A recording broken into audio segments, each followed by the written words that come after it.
Welcome for today's session. In today's session, we are going to study the syntax of XML. The syntax of XML can be thought of as two distinct levels. First, there is general low-level syntax of XML that is going to impose its rules on all XML documents. The other syntactic level is specified by either document type definition called as DTDs or XML schemas. These two kinds of specifications impose structural syntactic rules on documents written with specific XML tag sets. DTDs and XML schemas specify the set of tags and attributes that can appear in a particular document or collection of documents, and also the orders and various arrangements in which they can appear. So, either a DTD or an XML schema can be used to define an XML-based markup language. An XML document can include several types of statements. The most common of these are the data elements of the document. XML documents may also include markup declarations, which are instructions to the XML parser, and processing instructions, which are instructions for an application program that is going to process the data described in the document. All XML documents begin with an XML declaration, which has the appearance of a processing instruction but technically is not one. The XML declaration identifies the document as being XML, and it also provides the version number of the XML standard being used. It may also specify an encoding standard. The XML declaration appears as the first line of all XHTML documents.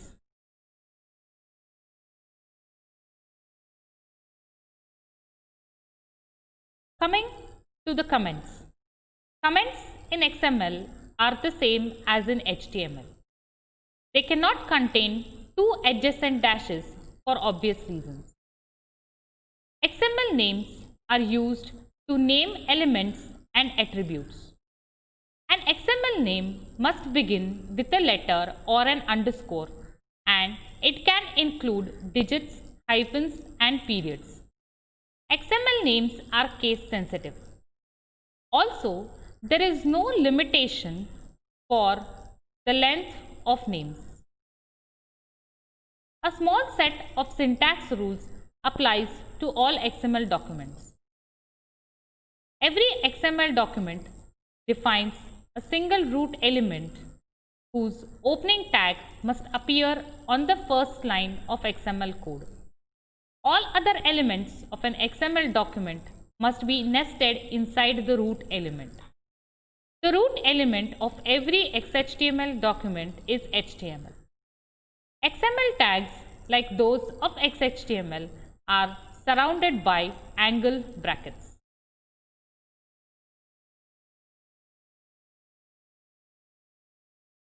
Now, about white spaces. White space is preserved in XML. HTML truncates multiple white space characters to one single white space. You can observe in HTML, if I give the space, hello, my name, and I give a white space, and then I say turf, this white space is not preserved. It is going to be displayed as it is. Okay, it is not going to preserve the white space, it is going to join this. But with XML, the white space in a document is not going to be truncated. And the most important thing is all elements must have a closing tag. In XML, it is illegal to omit the closing tag. Compulsory, all elements must have a closing tag. You can see in the slide, paragraph, this is a paragraph, and then we have closed the paragraph tag. Opening and closing tags must be written with the same case. That is, Case in the sense we are talking here about uppercase and lowercase. You can observe here opening and closing. Here M is in uppercase, here M is in lowercase. So this is not going to work. Compulsory, they both must be in the same case. Like you can see in the slide, the message which is written in lowercase for the opening tag is the same as for the closing tag. Next important point is about nesting of the elements. How we are going to nest the elements. In HTML, you can see that improperly nesting also is allowed. You can see in the example, we've started with the bold tag, italics tag, and then we have written it as this text is bold and italic.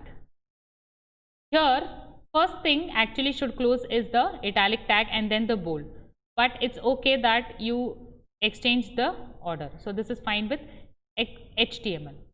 But in XML, it must be properly nested within each other. So you can observe here, it is written in italic. So first italic and then closing also italic. Every XML document, I'm so sorry, it's not HTML, it is XML, I'm sorry.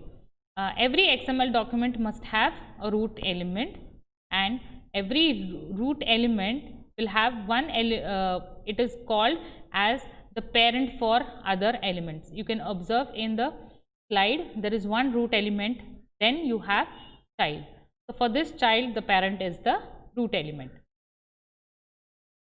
It is going to be the parent of all the other elements. Now this child again has a subchild and then closed with the child and then the root. Now we will see one example on XML. So here we are starting with the version. We have to specify the version as 1.0 and also the encoding as UTF-8. We have created a tag add. So this is an add for a car model maybe. We have created the year, we have given it as 1960, make is the Cessna, model is Centurion. So all these are user defined tags. Color yellow with white trim. So what happens when we use user defined tabs? We will easily understand what is the content of the tag. Like when I look at the model and I look at Centurion, I will immediately understand this is the name of the model. And add is the root element. All these are children. Now location again has sub children. You can observe location has sub children. One is city and another is state. So city we have specified as Mumbai and state as Maharashtra. So location has two sub children. Close the location tag followed by the closing of the root element, that is our add. So in this way we can write example for an add. The main concept of XML is having user defined tags. So when you have user defined tags, it is very easy for us to understand the meaning of the tag, the content. Coming to the next part is the XML document structure.